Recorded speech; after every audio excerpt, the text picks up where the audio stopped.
Hello மக்களே, இனி 45 ரூபாயில் புதிய ரேஷன் அட்டை பெறலாம். தமிழகத்தில் ரேஷன் கார்டு நகல் பெற ஆன்லைன் முறையில் விண்ணப்பிக்கும் வசதி. அஞ்சல் துறை வாயிலாக விண்ணப்பதாரர் வீட்டுக்கு விரைவு தபால் மூலம் அனுப்பும் வசதி உள்ளது.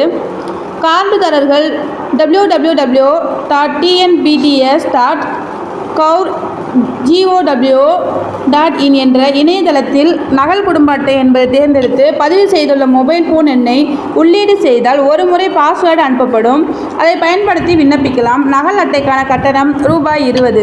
அஞ்சல் வழி பெறுவதற்கு ரூபாய் 25 என 45 ரூபாய் கட்டணம் ஆன்லைன் முறையில் செலுத்த வேண்டும். பணம் செலுத்தியதற்கான ரசீதை பதிவிறக்கம் செய்து ஒப்புகை பக்கம் மற்றும் பண பரிவர்த்தனை குறியீட்டை எண்ணை உள்ளீடு செய்து விண்ணப்பத்தை சமர்ப்பிக்க வேண்டும். 2 வாரத்துக்குள் நகல் ரேஷன் கார்டு விண்ணப்பதாரர் முகவரிக்கு விரைவில் தபால் வாயிலாக அனுப்பப்படும்.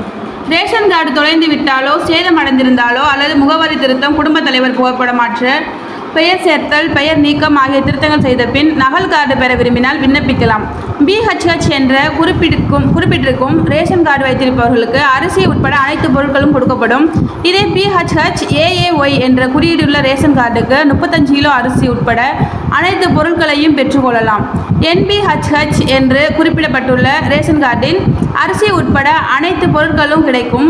NBHS என்ற குறியீடு உள்ள ரேஷன் கார்டுகளுக்கு சர்க்கரை உள்ளிட்ட பொருட்கள் வாங்கலாம். அரிசி கிடையாது. ரேஷன் அட்டையில் NBHH NC என்று குறிக்கப்பட்டிருந்தால் அதை ஒரு அடையாளமாக முகவரிக்கான சான்றாக மட்டுமே பயன்படுத்த முடியும். நியாய விலைக்கடையில் எந்த பொருளும் வாங்க முடியாது. தேங்க்யூ.